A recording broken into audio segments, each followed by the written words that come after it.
I'm Aikaterini Kanta.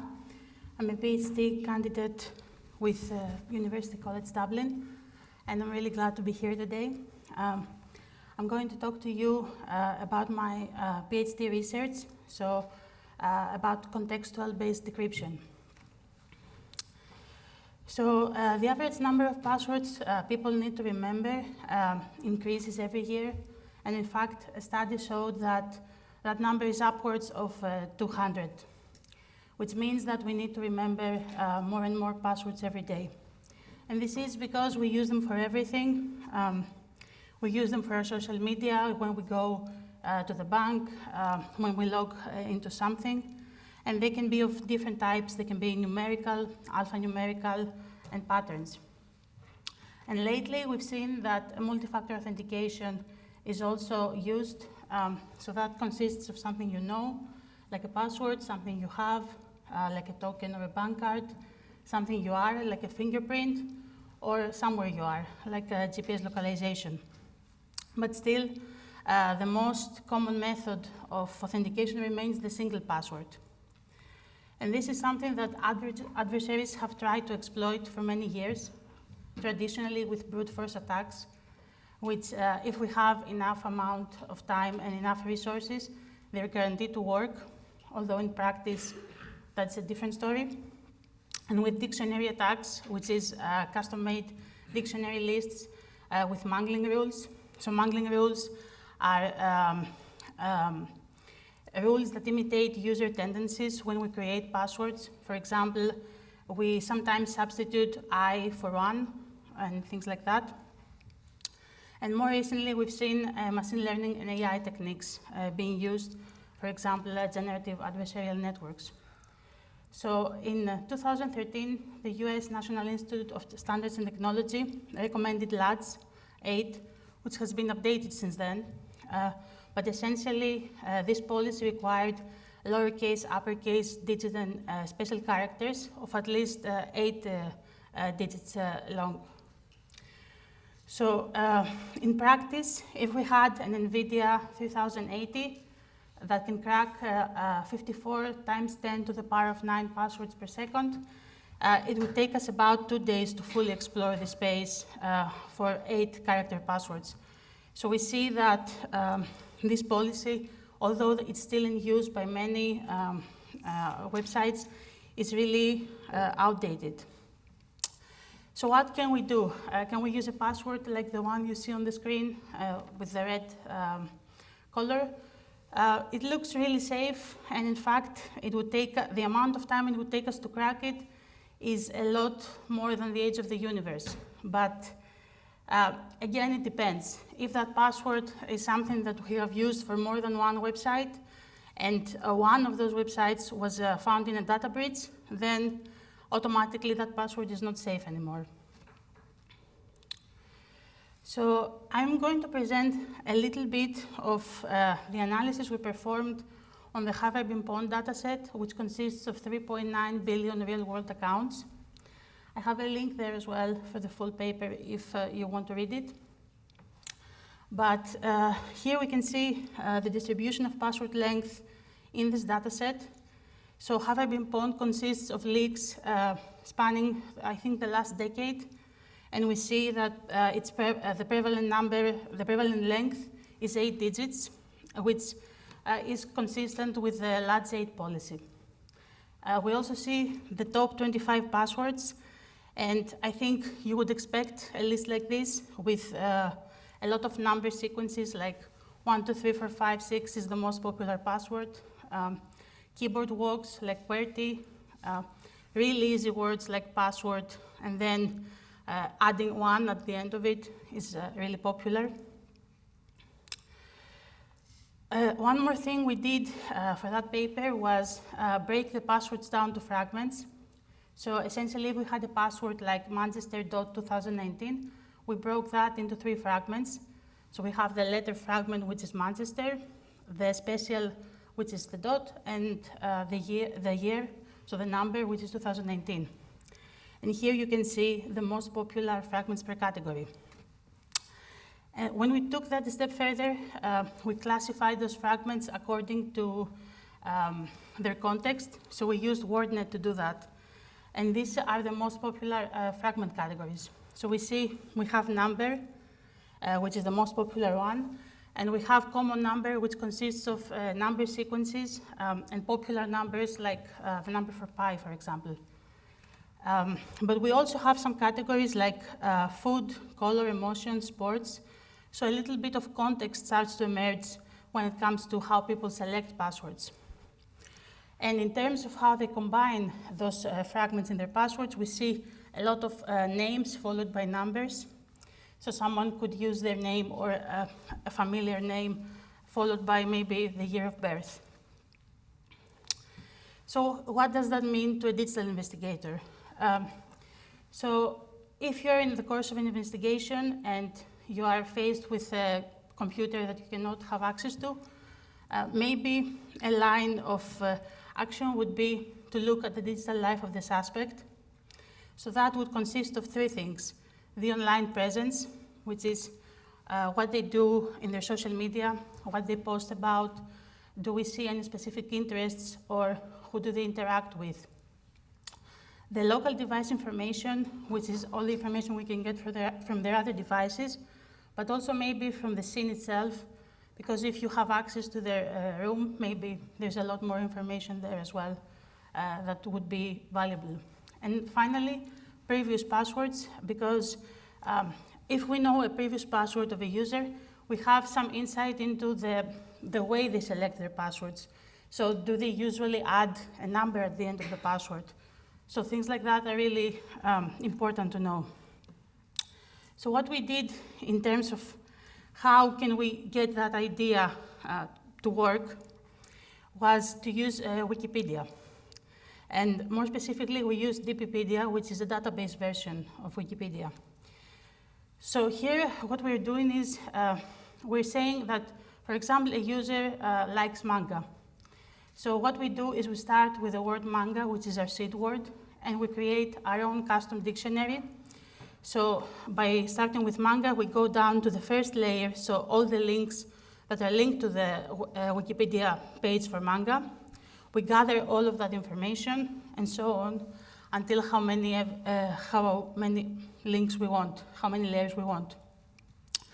So that way, for example, we can gather a few of their interests. So if they're interested in football, maybe they're a fan of Liverpool, we get information like Steven Gerrard or like a different player or something like that. So we can gather all of that information and put that in our custom dictionary list that is specific to that one person.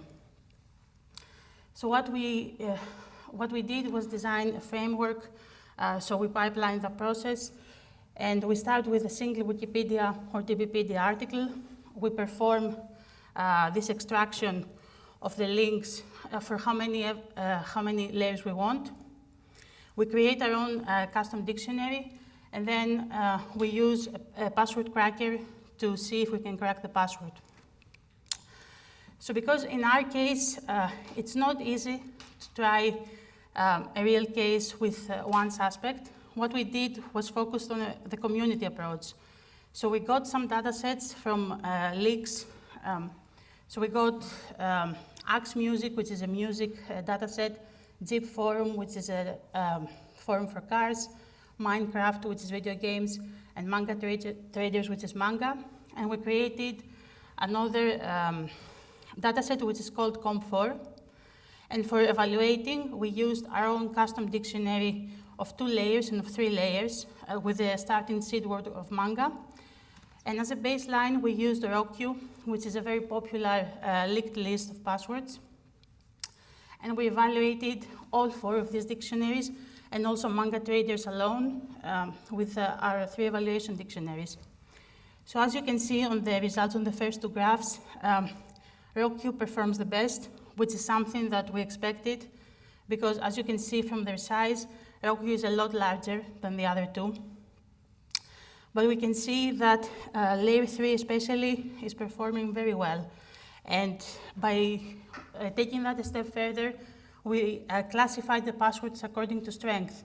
So we used the ZXCVPN strength tool, which is the one used by Dropbox. And we classify them in 5 classes, with class 0 being the one that's the least secure, and class 4 being the most secure. And we can see here the results for all 3 dictionaries. So in case you're wondering why would I go for a custom dictionary instead of using ROQ, since ROQ did perform the best.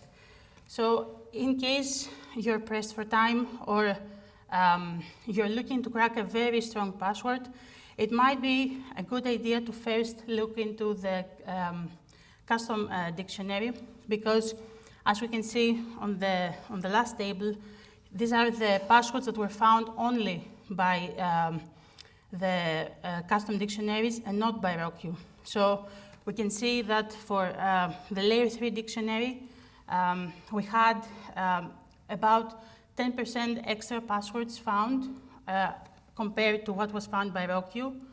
And for example, in class 1, the number rose to 15%. So there is a lot of more contextually close passwords that would not have been found by a generic list such as ROQ. So passwords can indeed reveal a lot about their users and vice versa. So leveraging that information can help us create some targeted attacks if we want to crack the password of a specific individual. There is,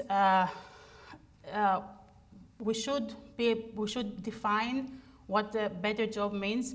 So if we're, as I said before, pressed for time, or if we want to crack the password of someone who is more technologically savvy, then maybe a generic dictionary list is not going to do the work. And we should look at the custom approach, or in some cases, a combination approach of both. So for us, our future work contains fine-tuning the pipeline for generating our targeted word lists. We want to look a little bit more into targeted communities and targeted classes of strength, so focus more on passwords of class 4, which are the hardest ones to crack. And to also look a little bit at options to customize our word lists. So how long should they be? Should we do 2 layers? Or should we go maybe down to 4 layers? So these are part of our future work as well.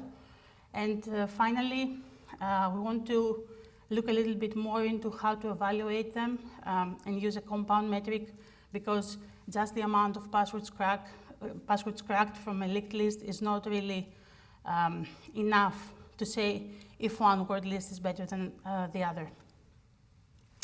Thank you very much. If you have any questions.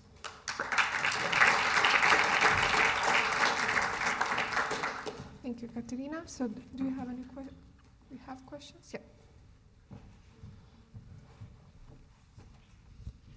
Thank you. Very nice presentation. I actually have 2 questions. First one, what tools did you use for the evaluation, like the password cracker and so on? And here I've used Prince, the Prince tool, but we've tried PCFG as well, John the Ripper, and Omen. So we have results for all of these, but just for this presentation I used Prince. Okay, cool, thank you. And my second question, for this evaluation approach, did you just use the bare words from these dictionaries, from this, let's say, your context-based approach, or did you apply some additional mangling rules and stuff like that? So just the mangling rules that were by default added, so nothing else. It is actually something that we want to look a little bit more into. Maybe see if there are some mangling rules that would actually perform better, but we haven't done too much of that yet, no. Thank you very much. Thank you. Okay, so we have another question. Yep, so really great presentation, really creative idea.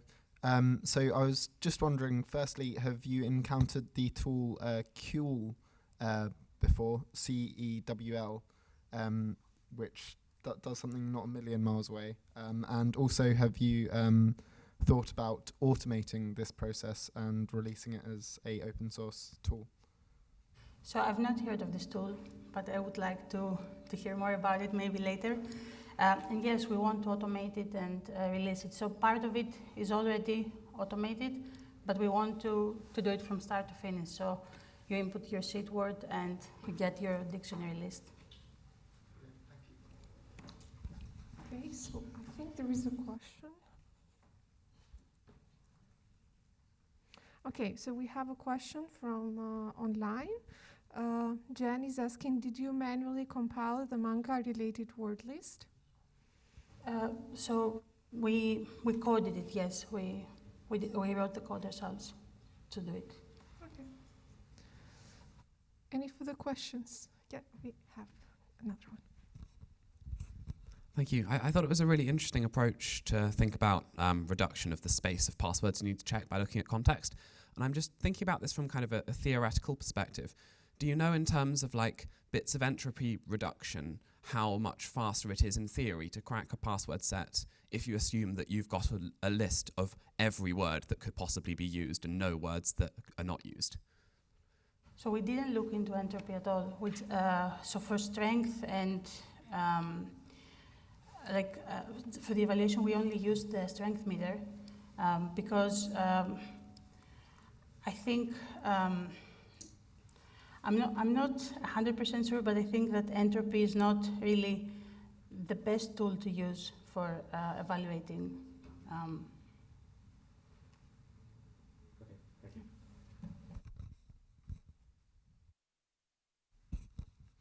First off, thank you very much. That was really interesting. Secondly, have you tried running this against the new recommendations that have come out of NCSC with regard to sort of using 3 common words for creating a password? So, and I'll reference XKCD's common battery horse staple as the example, but NCSC has actually come out with that as a recommendation now. Have you tried running this against that, and has it proved effective? So we haven't looked into that. The only thing I can tell you is that when we gather our links from Wikipedia, there's a lot of words that go together to make a link. So in that case, we have looked a little bit into how to combine and maybe also when we have our dictionary list, use them solely, like each word as one password candidate, but also together. So in that sense, we've looked a little bit at that combination, but we haven't done any evaluation against dictionary lists that consist of more than 1 word. We've only used data leaks to do evaluation. Okay, thank you. Okay, so I think we can, because we are running a bit out of time, there is another question there, but maybe you can take it offline. Is it okay? So thank you again, Aikaterini, and yeah.